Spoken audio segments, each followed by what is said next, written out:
क्या आपने कभी सोचा है कि वो सप्लीमेंट जिसने आपके पड़ोसी की जिंदगी बदल दी, वही आपके लिए फिर भी आपको बिल्कुल भी अच्छा नहीं लगता? या फिर क्यों कुछ लोग सिर्फ 4 घंटे की नींद में भी पूरी तरह एनर्जेटिक दिखते हैं, जबकि आप चाहे 10 घंटे भी सो लें, फिर भी महसूस करते हैं कि आपकी बैटरी चार्ज नहीं हो रही? अब तक इस सीरीज में जो कैथेड्रल के पुनर्निर्माण के बारे में है, यानी कि आपके अपने शरीर के बारे में, मैंने आपको नींव, पानी, इलेक्ट्रोलाइट्स और -90 मिलीवोल्ट के सेलुलर वोल्टेज के बारे में बताया है। लेकिन आज मैं आपको एक ऐसी सच्चाई बताने आया हूं जो आपको सालों की निराशा से बचा सकती है। हर कैथेड्रल एक जैसी रोशनी से नहीं जगमगाते। सभी शरीरों का एक ही प्रोटोकॉल से इलाज करना ऐसा है जैसे किसी कलाई घड़ी को कार चार्जर से चार्ज करने की कोशिश करना। टेस्ला, या तो ऊर्जा पहुंचती ही नहीं, या फिर आप उसे जला देते हैं। आज मैं आपको बताने जा रहा हूं आपका क्या है मूल इलेक्ट्रिक रिगिंग। और जब आप इसे समझ लेंगे तो आप दूसरों के प्रोटोकॉल की नकल करना छोड़ देंगे, क्योंकि आखिरकार किसी और के शरीर का प्रोटोकॉल अपनाना कुछ वैसा ही है जैसे डीजल कार में पेट्रोल डालना। शुरुआत में तो गाड़ी चलती है, लेकिन बहुत जल्दी आपका इंजन बंद हो जाता है। इस विषय को विस्तार से समझाने के लिए मैं लगभग 5000 साल पुरानी एक अत्यंत प्रभावशाली विद्या, जिसे हम आयुर्वेद चिकित्सा पद्धति कहते हैं, उसे आप सभी के समक्ष प्रस्तुत करना चाहूंगा। लेकिन मैं ये मिस्टिसिज्म की बात करने के लिए नहीं कर रहा, बल्कि आपकी संरचना की बायोफिजिक्स को समझने के लिए कर रहा हूं। रुकिए, क्योंकि आज आप आखिरकार समझ पाएंगे कि आपका शरीर जैसा व्यवहार करता है वो क्यों करता है, और वो कौन सा विशेष निर्देश पुस्तिका है जिसे सिस्टम ने अब तक आपसे छुपा कर रखा है। गहराई में जाने से पहले मैं रास्ते में थोड़ा रुकना चाहता हूं और अपने भाइयों के लिए कुछ कहना चाहता हूं। भारत में और उन सभी के लिए जिन्होंने वेदों की रोशनी में परवरिश पाई है, गहरा सम्मान। आज जिसे हम बायोफिजिक्स कहते हैं, जिसे हम वोल्ट मीटर और इलेक्ट्रॉन माइक्रोस्कोप से मापते हैं, आपके ऋषियों ने इसे उन्होंने हजारों साल पहले प्राण और दोष कहा था। लेकिन मैं आज यहां आयुर्वेद को सुधारने नहीं आया हूं।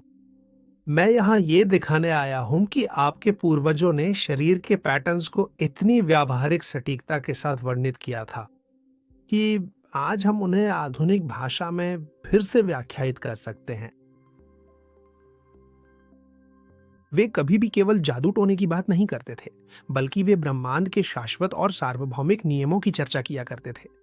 और जब वे प्रकृति के इन 5 तत्वों के संतुलन का विस्तृत रूप से वर्णन करते थे, तो वे वास्तव में बहुत गहराई से ये बता रहे थे कि भौतिक पदार्थ किस तरह से सूक्ष्म विद्युत ऊर्जा को सुनियोजित और व्यवस्थित करने का कार्य करता है। आज जब हम मिलीवोल्ट्स और सोडियम पोटेशियम पंप की बात करते हैं, तो हम बस एक बहुत पुरानी सच्चाई को आधुनिक नाम दे रहे हैं, क्योंकि सच्चाई की कोई समाप्ति तिथि नहीं होती। और यहां एक महत्वपूर्ण बात है, मुख्य अवधारणा नाम नहीं है। अवधारणा है संविधान की बायोफिजिक्स, तुम्हारे संविधान की। यही वो केंद्रीय अवधारणा है जिसका मैं इस वीडियो में उपयोग करता हूं, ताकि आयुर्वेद के प्राचीन ज्ञान को आधुनिक विज्ञान से प्रमाणित किया जा सके। और मैं तुम्हें ये स्पष्ट कर दूं, हर एक अवधारणाओं में से संविधान, यहां मैं दोषों की बात कर रहा हूं, वात, पित्त और कफ, लेकिन मैं इसे आधुनिक शब्दों में समझाता हूं, जिसे हम बायोटाइप्स कहते हैं, यानी हर शरीर की मूल विद्युत संरचना। बायोफिजिक्स वो अध्ययन है जिसमें जैविक घटनाओं जैसे स्वास्थ्य, बीमारी आदि को भौतिकी के सिद्धांतों जैसे बिजली, आवृत्ति, वोल्टेज और इम्पीडेंस का उपयोग करके समझा जाता है। मैं तुम्हें ये इसलिए समझा रहा हूं ताकि तुम मुझे बेहतर समझ सको, कुछ लोग ऐसे होते हैं जो आसानी से अपनी ऊर्जा खो देते हैं, यानी वे बिखर जाते हैं। फिर कुछ लोग ऐसे होते हैं जो असली गर्मी और सूजन में बदल जाते हैं, यानी वे ज्यादा गर्म हो जाते हैं। और कुछ ऐसे होते हैं जो ऊर्जा को जमा तो कर लेते हैं लेकिन उसे चला नहीं पाते, वे ठहर जाते हैं। यही वो चीज है जिसे आयुर्वेद ने व्यवहारिक रूप से वर्गीकृत किया है। मूल रूप से इसका मतलब यह है कि दोषों की प्राचीन अवधारणाएं कोई रहस्यवाद नहीं है, बल्कि वे एक हजारों साल पुराना तरीका है ये कि पदार्थ किस तरह से बिजली को व्यवस्थित करता है। जब हम cellular voltage -90 millivolts, sodium potassium pump या एम्पीडेंस की बात करते हैं, तो मैं मानव संविधान की शाश्वत सच्चाई को एक आधुनिक और वैज्ञानिक नाम दे रहा हूं। जैसा कि मैंने तुम्हें बताया था, ये अवधारणा संविधान की बायोफिजिक्स, और मैं तुम्हें इसे एक विद्युत रूपक के रूप में समझा रहा हूं ताकि इसे समझा जा सके। ये कोई चिकित्सीय निदान नहीं है, ना ही ये घर पर किसी पॉलीमर से मापने की कोई प्रक्रिया है। ये केवल पैटर्न को समझने का एक सरल तरीका है। मुझे पता है कि तुम्हारे लिए ये बहुत संभव है कि आयुर्वेद शब्द तुम्हें कुछ दूर कर लगे। नाम को भूल जाओ, सिर्फ बायोटाइप्स की अवधारणा पर ध्यान दो। इस संदर्भ में बायोटाइप्स आयुर्वेदिक चिकित्सा की दोषों का बायोफिजिकल अनुवाद हैं और इन्हें मूल विद्युत डिजाइन का वर्णन करने के लिए उपयोग किया जाता है। हर शरीर का, या जैसा कि हम इस श्रृंखला में कह रहे हैं, हर कैथीड्रल का। यहां सबसे महत्वपूर्ण और ध्यान देने योग्य बात यह है कि प्रकृति अपनी असीम और अपार बुद्धिमत्ता में कभी भी एक ही प्रकार के सांचे का निर्माण नहीं करती है। जो करती है वो ये है कि वो ऊर्जा को 3 प्रबंधन रूपों में समूहित करती है, जिन्हें आयुर्वेदाचार्यों ने दोष कहा और जिन्हें हम आज विद्युत अभियांत्रिकी में अनुवादित करेंगे।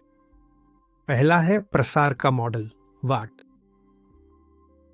ये उच्च आवृत्ति और छोटी बैटरी वाला सिस्टम है, जिसे मूल रूप से बहुत कम प्रतिबाधा वाले सिस्टम के रूप में समझा जा सकता है। यानी ऊर्जा बहुत आसानी से अंदर आती है और बाहर जाती है, और अगर ये तुम्हारा मॉडल है तो तुम संचित नहीं कर पाते। ताकि तुम इसे अच्छी तरह समझ सको, प्रतिबाधा वो विरोध है जो कोई सिस्टम ऊर्जा या धारा के प्रवाह के लिए प्रस्तुत करता है, और कम प्रतिबाधा का अर्थ है कि विरोध न्यूनतम है, जिससे ऊर्जा बहुत आसानी से प्रवाहित हो सकती है। ऐसे सिस्टमों में, जैसा कि मैंने कहा, उच्च आवृत्ति और छोटी बैटरी वाले, समस्या ये होती है कि विद्युत नेटवर्क में रिसाव होता है और चार्ज बहुत जल्दी खो जाता है। ऊर्जा इतनी आसानी से प्रवाहित होती है कि शरीर उससे संचित नहीं कर पाता, और इसका परिणाम यह होता है कि कोशिकीय वोल्टेज अचानक गिरने की प्रवृत्ति रखता है। ये लोग रचनात्मक तेज होते हैं, लेकिन जिनकी विद्युत नेटवर्क में बहुत अधिक रिसाव होता है। अक्सर ये लोग पतले हो गए, सूखी त्वचा। और अगर आप ऐसे हैं तो आपकी समस्या ऊर्जा की कमी नहीं है, आपकी समस्या है इंसुलेशन और ग्राउंडिंग की कमी, जो कि अंत में वे जरूरी तंत्र हैं जिनकी आपको जरूरत है ताकि आपकी ऊर्जा आपके कम प्रतिरोध के कारण बिखर ना जाए। ये वे लोग हैं जिन्हें अपने शरीर की भूमि को गाढ़ा करने के लिए तेल और नमक, मिट्टी और पानी की जरूरत होती है ताकि वोल्टेज बिखरे नहीं। अगर आप खुद को इसमें पहचानते हैं तो रुके रहें, क्योंकि 5 मिनट में मैं आपको आपका प्रोटोकॉल बताने वाला हूं। दूसरा, पित्त, या जिसे अग्नि वोल्टेज भी कहा जाता है, का दहन मॉडल। पित्त का मतलब है आग और पानी। ये वे लोग हैं जिनका मेटाबॉलिज्म सबसे तेज होता है, और एक सोडियम पोटेशियम पंप जो बहुत सक्रिय होता है। एक ऐसा मेटाबॉलिज्म जो जोर से धक्का देता है, जिसमें अधिक गर्म होने की प्रवृत्ति होती है, और इसका मतलब है इलेक्ट्रॉनों का बहुत तेज प्रवाह। ये सबसे उच्च प्रदर्शन वाला सिस्टम है और खासकर अधिक गर्म होने के लिए प्रसिद्ध है। इलेक्ट्रॉनों का उच्च प्रवाह इतना अधिक गर्मी पैदा करता है कि उसकी अपनी बैटरी अंत में ऑक्सीकृत हो जाती है। अगर अतिरिक्त गर्मी को सही ढंग से नियंत्रित नहीं किया गया तो ये फ्री रेडिकल्स बनाता है, यानी सकारात्मक चार्ज जो मैट्रिक्स को अम्लीय बनाते हैं और सेल की झिल्लियों को जला देते हैं। बैटरी का ऑक्सीकरण शरीर को सूजनजन्य शॉर्ट सर्किट के किनारे पर जीने के लिए मजबूर कर देता है। ये लोग दृढ़ निश्चयी होते हैं, इनकी पाचन शक्ति मजबूत होती है और इनका इंजन बहुत तेज गति से चलता है। अगर ये लोग जरूरत से ज्यादा धूप लेते हैं या तीखे नमक का सेवन करते हैं तो ये और भी ज्यादा भड़क उठते हैं। तो अगर आप ऐसे हैं तो अपनी कैथेड्रल यानी अपने शरीर की मरम्मत के लिए आपका मुख्य फोकस घर्षण या गर्मी को कम करने पर होना चाहिए। इसके लिए आपको अपने शरीर में अम्लता, सूजन या अधिक गर्मी की प्रवृत्ति को नियंत्रित करने पर ध्यान देना चाहिए और एक सामान्य रणनीति के रूप में उसे ठंडक देने की कोशिश करनी चाहिए ताकि सूजनजन्य शॉर्ट सर्किट से बचा जा सके। जहां तक पानी की बात है तो अगर संभव हो इजी पानी का सेवन करें, जिसे विशेष रूप से ये क्षेत्र नष्ट हो जाता है और ठंडक उसे शांत करने में मदद करती है। इस संदर्भ में फल हाइड्रेशन, सूक्ष्म पोषक तत्वों और जल की मात्रा का एक शानदार स्रोत है। तरबूज, खरबूजा, खीरा, खट्टे फल या बेरीज। अंततः बात यह है कि आंतरिक तापमान को कम किया जाए और असली ठंडक की तलाश की जाए। हाइड्रेशन और अत्यधिक गर्मी से बचा हो। और यहां जब मैं आपको संरचित पानी के बारे में बताता हूं तो इसका उद्देश्य आपके शरीर में व्यवस्था और शारीरिक शांति को बढ़ावा देना है, न कि कोई चमत्कारी तापमान प्राप्त करना। और जहां तक किसी तकनीकी उपाय की बात है तो लाल रोशनी या निकट अवरक्त सूर्य ही सबसे अच्छा विकल्प प्रदान करता है। ये अनुशंसित है लेकिन कम और नियंत्रित मात्रा में। इसका उद्देश्य क्या है? बहुत सरल है, प्रकाशीय संगति प्राप्त करना और यह सुनिश्चित करना कि आपकी माइटोकॉन्ड्रिया संतृप्त ना हो जाए। और जहां तक इलेक्ट्रिक पोषण की बात है, वोल्टेज के उतार चढ़ाव से बचें, यानी शर्करा और उत्तेजक पदार्थों से बचें, क्योंकि ये आपके अंदरूनी शॉर्ट सर्किट का कारण बन सकते हैं।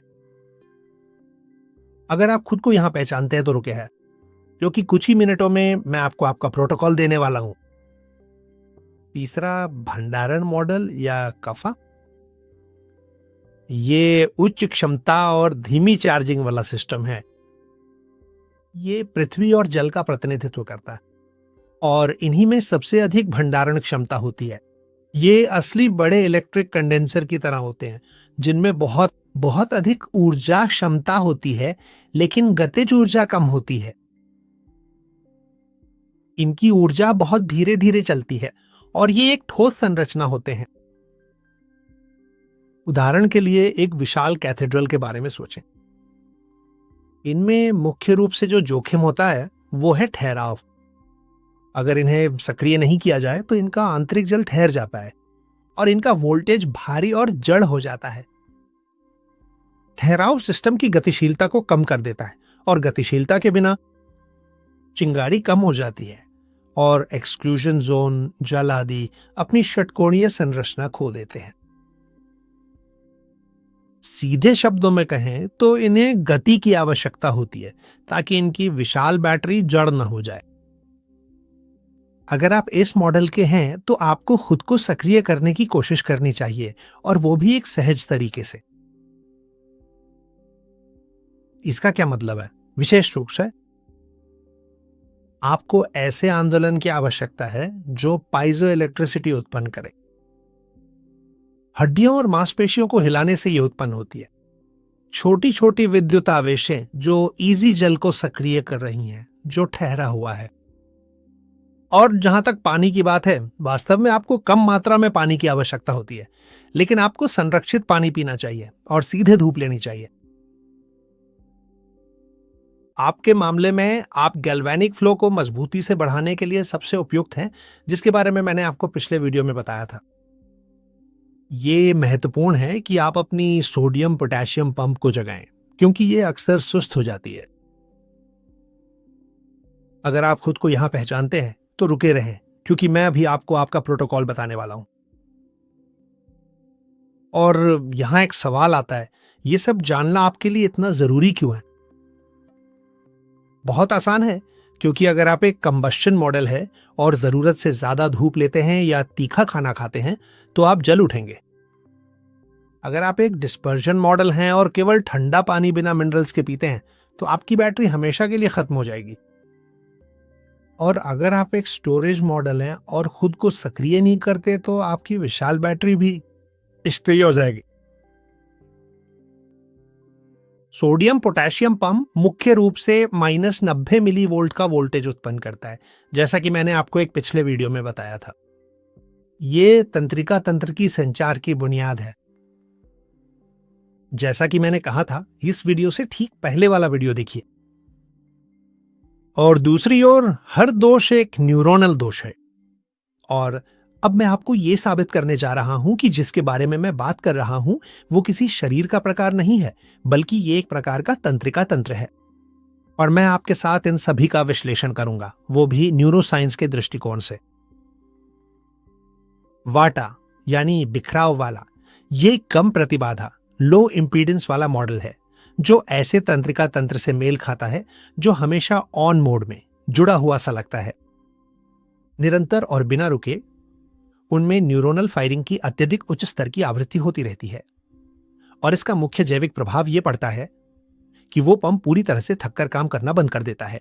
सोडियम पोटेशियम पंप का यह थक जाना अत्यधिक सक्रियता के कारण होता है। आप इसे चिंता, अनिद्रा या एक ऐसे तंत्रिका तंत्र के रूप में समझ सकते हैं जिसमें सिंपैथेटिक सिस्टम हावी रहता है, पैरासिम्पैथेटिक के बजाय। और ऊर्जा का रिसाव न्यूरोनल सामंजस्य के रिसाव में बदल जाता है। एक आसान उदाहरण लेते हैं। हम नहीं चाहते कि हमारा रेडियो बिना ट्यूनिंग के हो।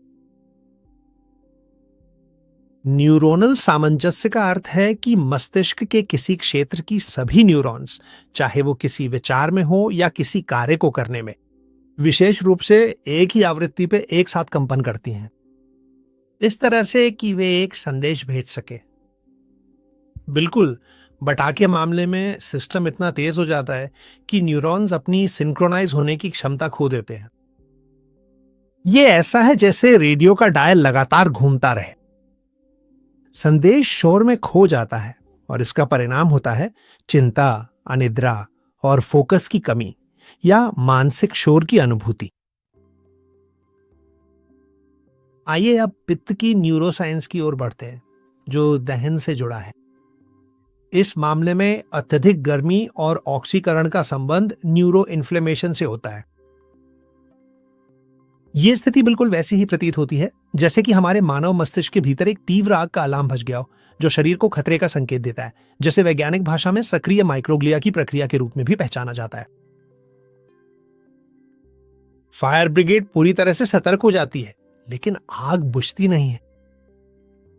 अत्यधिक गर्मी और ऑक्सीकरण ही वो ज्वाला या खतरे का संकेत है, और माइक्रोग्लिया उस संकेत से लड़ने के लिए सक्रिय हो जाती है, जो असल में न्यूरो इन्फ्लेमेशन का ही संकेत है। तो फिर क्या होता है? असल में अत्यधिक सक्रियता और भी ज्यादा नुकसान करती है, और भी अधिक क्षति होती है। जैविक प्रभाव होता है न्यूरोनल शॉर्ट सर्किट। उत्तेजक न्यूरोट्रांसमीटर यानी ग्लूटामेट की अधिकता चिड़चिड़ापन, माइग्रेन या तथाकथित मानसिक उत्तेजना का कारण बनती है। और आपको याद दिलाने के लिए बता दें कि ग्लूटामेट एक न्यूरोट्रांसमीटर है। धन्यवाद। मस्तिष्क में प्रमुख उत्तेजक न्यूरोट्रांसमीटर। इसका कार्य मस्तिष्क के विकास को गति देने वाले यंत्र के रूप में कार्य करना है। दरअसल ये सीखने या याददाश्त जैसी क्रियाओं के लिए आवश्यक है। लेकिन इस पित्त बायोटाइप या इस दहन मॉडल में ग्लूटामेट की अधिकता न्यूरोनल शॉर्ट सर्किट से जुड़ी होती है। ये एक असंतुलन है। इसका सीधा और सरल अर्थ यह है कि एक्सेलरेटर बिना रुके निरंतर रूप से पूरी तरह दबा हुआ रहता है, और इसी प्रक्रिया के परिणाम स्वरूप मस्तिष्क में न्यूरोनल अत्यधिक और असामान्य उत्तेजना की स्थिति उत्पन्न होती है। और जैसा कि मैंने आपको बताया, इसका परिणाम आप चिड़चिड़ापन, माइग्रेन या मानसिक उत्तेजना के रूप में देखते हैं। उन्हें अपनी सारी न्यूरॉनल गतिविधि को शांत करने के लिए क्षारीयता से मिलने वाली ताजगी की आवश्यकता होती है। और यही समझाता है कि दो लोग एक जैसा खा सकते हैं। धन्यवाद। एक जैसा खाना खा सकते हैं और फिर भी एक व्यक्ति शांत रहता है जबकि दूसरा लगभग लगातार आग में जीता है।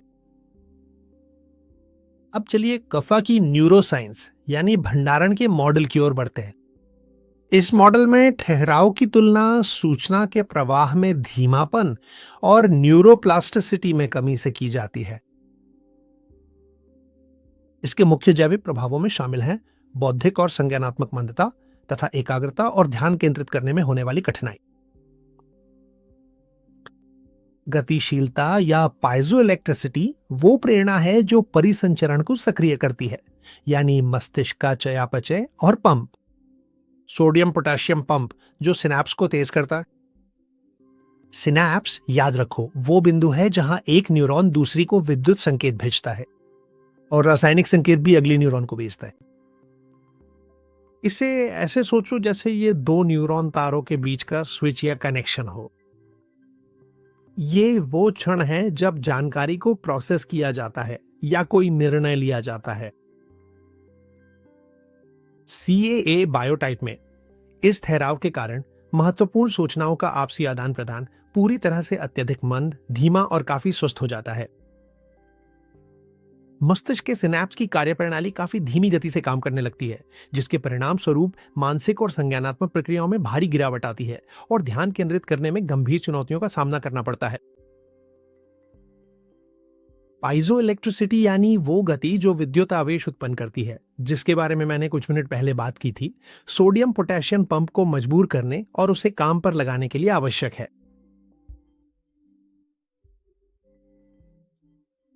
मैं इसे संचालित करता हूं और अंततः मस्तिष्कीय संचार को फिर से सक्रिय कर देता हूं। तो ठीक है, अब हमें पता चल गया है कि आप कौन हैं और अब मैं आपको समझाने जा रहा हूं कि आप खुद को कैसे ठीक कर सकते हैं। क्योंकि व्यक्तिगत संप्रभुता केवल ये जानना नहीं है कि आपके पास कोई समस्या है, बल्कि ये जानना भी है कि उस समस्या के लिए तकनीकी समाधान को कैसे लागू किया जाए। और यहाँ एक महत्वपूर्ण बात है, जब मैं आपको समाधान तकनीकी कहता हूं, तो मेरा मतलब ये नहीं है कि आप खुद को एक प्रयोगशाला में बदल लें। नहीं, मैं जो आपको दे रहा हूं या जो मैं करने जा रहा हूं, वो है आपको केवल कुछ दिशा निर्देश देना। और फिर व्यावहारिक पहलू, बेहतर है कि आप उन्हें सामान्य समझ के साथ समायोजित करें। और निश्चित रूप से अगर आपको कोई रोग है तो अपने डॉक्टर की मदद से। पहला, प्रोटोकॉल, बटा, सुरक्षा और स्थिरता। अगर आप बड़ा हैं तो आपकी विद्युत नेटवर्क शोरगुल वाली है। आप हवा के जरिए इलेक्ट्रॉनों को खो देते हैं और आपका तंत्रिका तंत्र भी। ये ऐसा है जैसे आप हमेशा ऑन मोड में रहते हैं, अपनी सोडियम या पोटेशियम पंप को थका रहे हैं। तकनीकी कार्रवाई के लिहाज से आपको जो चाहिए वो है अर्थिंग, यानी जमीन से जुड़ाव। और आपको इसकी सबसे ज्यादा जरूरत है क्योंकि ये आपका अनिवार्य ग्राउंडिंग केबल है, ताकि आप अपने शरीर के अंदर मौजूद अतिरिक्त स्थैतिक ऊर्जा को बाहर निकाल सकें। जब हम पीने के पानी के विषय में बात करते हैं तो आपको हमेशा उच्च खनिज सांद्रता और पोषक तत्वों से भरपूर पानी ही पीना चाहिए और कुछ विशेष परिस्थितियों या मौकों पर हाइपरटोनिक पानी का सेवन करें, ताकि आप अपने शरीर की आंतरिक घनता और मजबूती को प्रभावी ढंग से बढ़ा सकें। आपके शरीर में बहुत अधिक बिजली है। धातुएं, इनका उपयोग कॉपर और जिंक के एनोड्स जो मैंने तुम्हें दिखाए थे, आमतौर पर तुम्हारे वोल्टेज को स्थिर करने में मदद करते हैं। दूसरा प्रोटोकॉल पित्ता, ठंडक और सामंजस्य। अगर तुम पित्त हो तो तुम्हारा इंजन बहुत ज्यादा गति से चलता है। तुम बहुत सारे फ्री रेडिकल्स बनाते हो जो सकारात्मक चार्ज होते हैं और ये तुम्हारी मैट्रिक्स को अम्लीय बना देते हैं। मूल रूप से तुम्हारा शरीर हर समय अंदर से जल रहा है। और यहाँ तकनीकी दृष्टि से तुम्हारा सबसे अच्छा दोस्त है निकट अवरक्त और लाल रोशनी। याद रखो, सूरज सबसे अच्छा है, लेकिन छोटी और नियंत्रित मात्रा में। तुम्हें प्रकाश की सामंजस्यता चाहिए ताकि तुम्हारी माइटोकॉन्ड्रिया ओवरलोड ना हो जाए।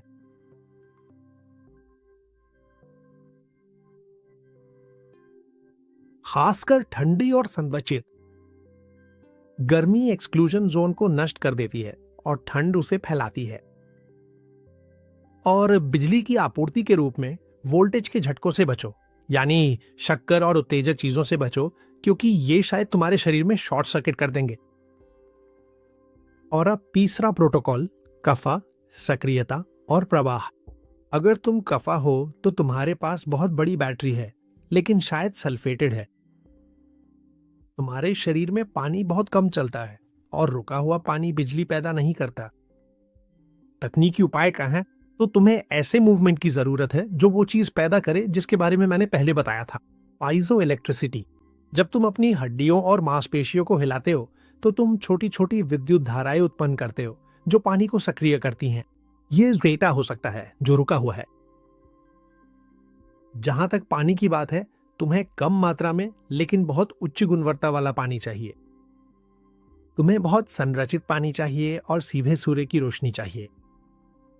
और जहां तक धातुओं की बात है, तुम्हारे लिए फायदेमंद है वो है धातुओं का उपयोग करके गैल्वेनिक प्रवाह को मजबूर करना और पंप को जगाना। सोडियम पोटेशियम, जिसके बारे में मैंने पहले ही कहा था कि ये सुस्ती की ओर झुकता है। और अब आती है अंतिम रहस्योद्घाटन। क्या तुम्हें याद है कि मैंने पहले तुम्हें वेव जेनेटिक्स के बारे में क्या बताया था? 2 वीडियो पहले की बात है, विशेष रूप से उस सिद्धांत के बारे में कि जैविक जानकारी को भी आवृत्ति और सामंजस्य के रूप में समझा जा सकता है। तो इस संदर्भ में महत्वपूर्ण यह है कि उपयोगी चीज को अपनाया जाए। तुम्हारा शरीर तब अत्यधिक कुशलतापूर्वक काम करता है जब उसमें एक सुव्यवस्थित प्रणाली, लय और पूर्ण सामंजस्य और संतुलन होता है। हर दोष अलग अलग आवृत्ति पर कंपन करता है। वात एक उच्च और तेज आवृत्ति है, पित्त एक मध्यम और तीव्र आवृत्ति है, और कफ एक निम्न और गहरी आवृत्ति है। तुम्हारी व्यक्तिगत संप्रभुता केवल अपनी एंटीना, अपने डीएनए को अपनी मूल आवृत्ति पर ट्यून करने से ही नहीं मिलती, बल्कि उस आवृत्ति पर भी नहीं जो सिस्टम तुम पर थोपता है। ये समझना है कि तुम्हारा विद्युत डिजाइन ही तुम्हारा न्यूरॉनल डिजाइन है, और जब तुम विद्युत रूप से वो बनने की कोशिश करते हो जो तुम नहीं हो, तो तुम बस बीमार पड़ जाते हो। अपनी कैथेड्रल का पुनर्निर्माण कोई सौंदर्य प्रक्रिया नहीं है। ये अपने आंतरिक वास्तुकार को वही सटीक सामग्री लौटाना है जिसकी उसके डिजाइन को जरूरत है। और जब तुम अपने बायोटाइप को सही वोल्टेज देते हो, यानी पानी, खनिज और गति, तो तुम ना केवल उसे प्रकाशित करते हो कैथेड्रल को, बल्कि विशेष रूप से तुम उसे ट्यून भी करते हो। तुम्हारे दिमाग का डायल, तुम्हारी कैथेड्रल का पुनर्निर्माण, जैसा कि मैंने कहा, अपने आंतरिक वास्तुकार को वही सटीक सामग्री लौटाना है जिसकी उसके डिजाइन को जरूरत है। और केवल तब जब वोल्टेज तुम्हारे बायोटाइप के लिए सही होता है, तब तुम्हारी कैथेड्रल की रोशनी और स्पष्टता फिर से चमकने लगती है। सदियों से हमें यह विचार बेचा गया है कि वही एक निश्चित डाइट, वही एक समान प्रोटोकॉल, वही एक नियमित रूटीन और वही एक ही समाधान भला कैसे काम कर सकता है इन पूरी तरह से भिन्न और अलग अलग प्रकार के मानव शरीरों के लिए। लेकिन जीव विज्ञान ऐसे काम नहीं करेगा, बिजली भी ऐसे काम नहीं करती, और तुम्हारा तंत्रिका तंत्र भी नहीं। तुम्हारा शरीर वो टूटा नहीं है, बस गलत समझा गया है। हर बायोटाइप के पास वोल्टेज को बनाए रखने का अलग तरीका होता है, जैसा कि मैंने अभी बताया। ये न तो बेहतर है न ही बुरा, बस अलग है। वाटा को और अधिक उत्तेजना की जरूरत नहीं है, उसे जरूरत है संबल की। पित्त को और अधिक धक्का देने की जरूरत नहीं है, उसे जरूरत है ठंडा होने की। और कफ को और अधिक संचय की जरूरत नहीं है, उसे जरूरत है सक्रिय होने की। गलती तुम्हारे अनुशासन में नहीं थी, गलती ये थी कि तुमने ऐसी आवृत्ति में जीने की कोशिश की जो तुम्हारी नहीं है। जब तुम अपने शरीर को उसकी मूल विद्युत संरचना से बाहर काम करने के लिए मजबूर करते हो, तो तुम प्रगति नहीं कर रहे होते। जो तुम कर रहे हो वो है खुद को थका देना, सूजन पैदा करना और खुद को बुझा देना। सच्ची संप्रभुता दूसरों के प्रोटोकॉल की नकल करने में नहीं है, बल्कि इसमें है कि आप अपनी आंतरिक संरचना का सम्मान करें, जिसे जानना जाहिर है सबसे पहले जरूरी है। और गिरजाघर का पुनर्निर्माण, जैसा कि मैंने कहा था, केवल सौंदर्य के लिए नहीं है। ये एक संरचनात्मक पुनर्निर्माण है, यानी अपने शरीर को वो वोल्टेज लौटाना जो वो संभाल सकता है, वो लय जिसे वो आत्मसात कर सके, और वो सामंजस्य जो उसे स्पष्टता से सोचने, शांति से महसूस करने और असली ऊर्जा के साथ कार्य करने की अनुमति दे। जब वोल्टेज तुम्हारे बायोटाइप के लिए उपयुक्त होता है, तो ऊर्जा बाहर निकलना बंद कर देती है, मानसिक शोर व्यवस्थित हो जाता है और मस्तिष्क फिर से ट्यून हो जाता है। आंतरिक आग बुझ जाती है। अब कोई लगातार ऊर्जा का रिसाव नहीं होता, और अब कोई विशाल बैटरियां सोई हुई सल्फेटिंग नहीं रहती। अब केवल अच्छी तरह से प्रबंधित बिजली है, सामान्य डिजाइन है, और जीवन वैसे ही चल रहा है जैसे उसे चलना चाहिए। अगले अध्याय में मैं इस पुनर्निर्माण में अगला तकनीकी कदम बताऊंगा। मैं वहां तुम्हारा इंतजार करूंगा। फिर मिलकर है इस पुनर्निर्माण के अगले चरण में